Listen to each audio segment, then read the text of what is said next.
प्रकट रहे हमारे सामने, चाहे वो अप्रकट हो जाए, अंतर्धान हो जाए, उससे कोई फर्क नहीं पड़ता।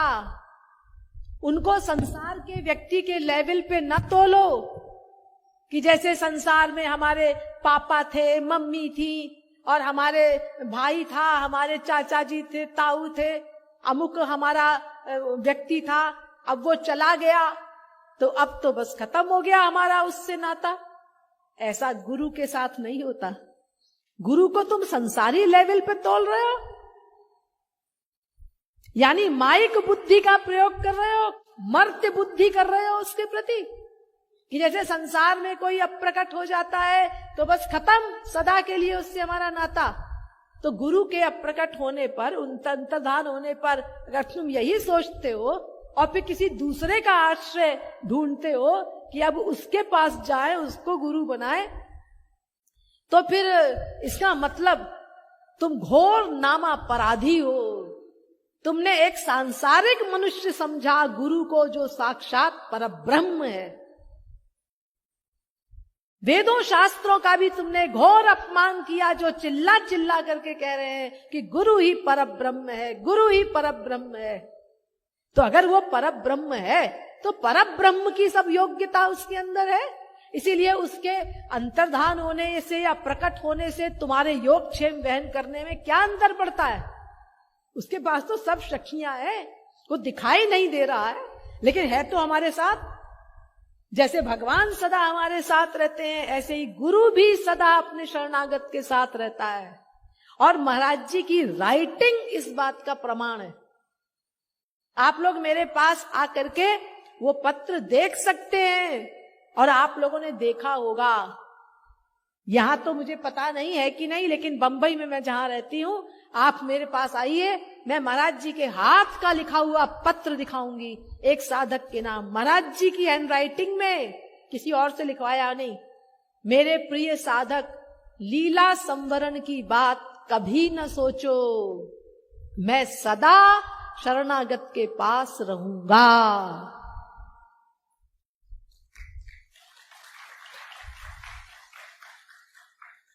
तो जब सदा शरणागत के पास रहूंगा, ये उनका वचन है, तो उनके अंतर्धान होने से क्या फर्क पड़ता है? वो खुद कह रहे हैं लीला संवरण की बात कभी ना सोचो कि गुरु अप्रकट हो जाएंगे तो क्या होगा।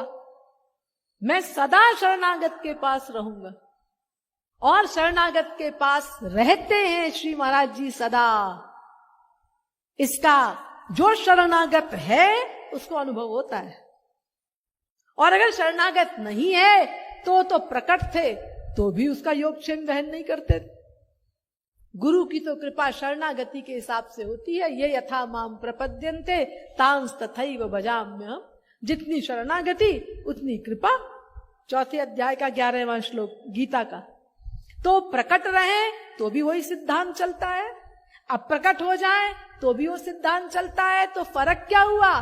फर्क केवल इतना है कि इन आंखों से, चर्म चक्षुओं से हम उनको नहीं देख रहे हैं, लेकिन भीतर के चक्षुओं से हम उनका निरंतर दर्शन कर सकते हैं। थोड़ा सा रूप ध्यान का अभ्यास करके निरंतर हमारे अंदर बस जाएंगे, और हर समय उनका रूप हमारी आंखों में बसा रहेगा, लगातार दर्शन होंगे। और योगक्षेम तो सदा वहन करते ही है, उससे कोई फर्क नहीं पड़ता। मैंने आपको बताया ना, भगवत प्राप्ति तक वो हमारी सहायता करता है। मैंने गुरु के काम बताए ना आपको, क्या क्या करता है गुरु। तो ऐसा नहीं होता कि बीच में छोड़ देता है गुरु हमको, ऐसा नहीं होता। और इसके लिए भी श्री महाराज जी के वचन प्रमाण है, बाकायदा महाराज जी के बोले हुए वचन प्रमाण है कि ऐसा नहीं होता कि गुरु जी ने बीच में छोड़ दिया। वो सदा हमारी सहायता करता है भगवत प्राप्ति तक। और अगर बीच में अप्रकट हो गया या हमारी मृत्यु आ गई, तो अगले जन्म में फिर से वो गुरु हमको दूसरे रूप में मिलेगा और हमको आगे बढ़ाएगा। और इस प्रकार जन्म जन्म में जब तक हमारा काम नहीं बन जाता, वो गुरु सदा हमारा साथ देता है भगवत प्राप्ति तक। ये महाराज जी के शब्द हैं, भगवत प्राप्ति तक।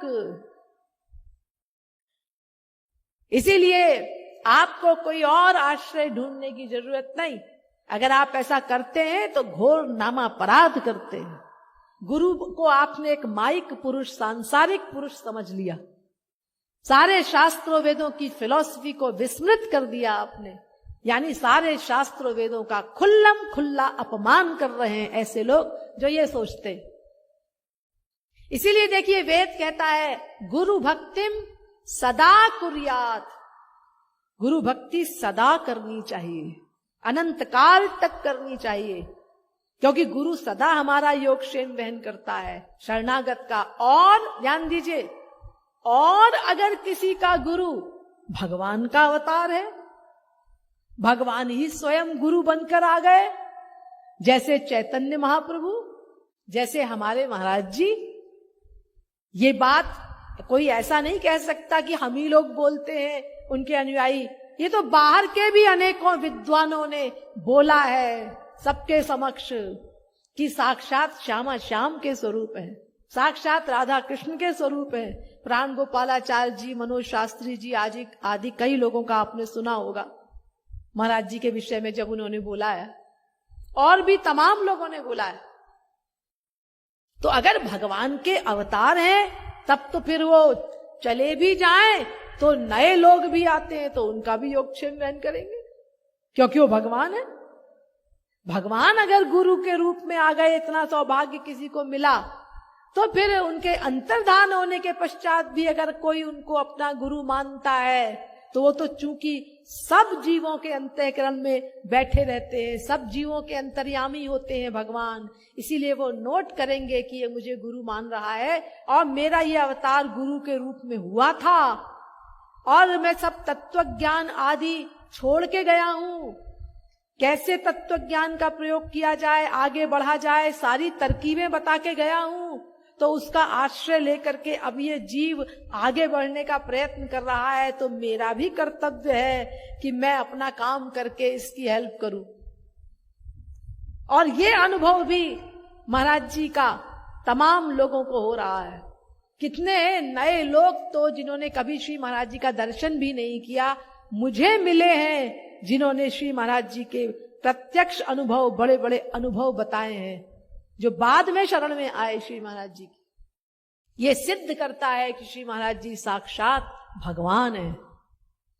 इसीलिए वो खाली उनकी लाइफ टाइम में हुए शरणागतों का ही योगक्षेम वहन नहीं कर रहे हैं, वो बाद में उनकी शरण में आने वाले जीवों का भी योगक्षेम वहन कर रहे हैं।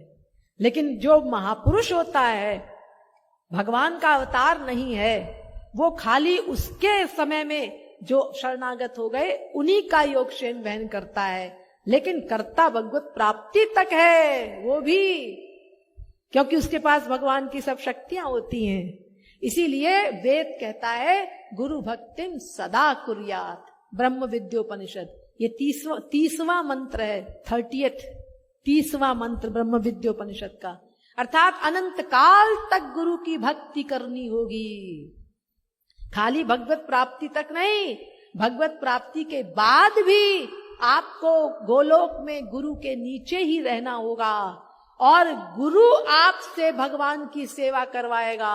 सीधे नहीं मिलेगी आपको भगवान की सेवा, गुरु देगा आपको भगवान की सेवा, तब आप भगवान की सेवा कर सकेंगे।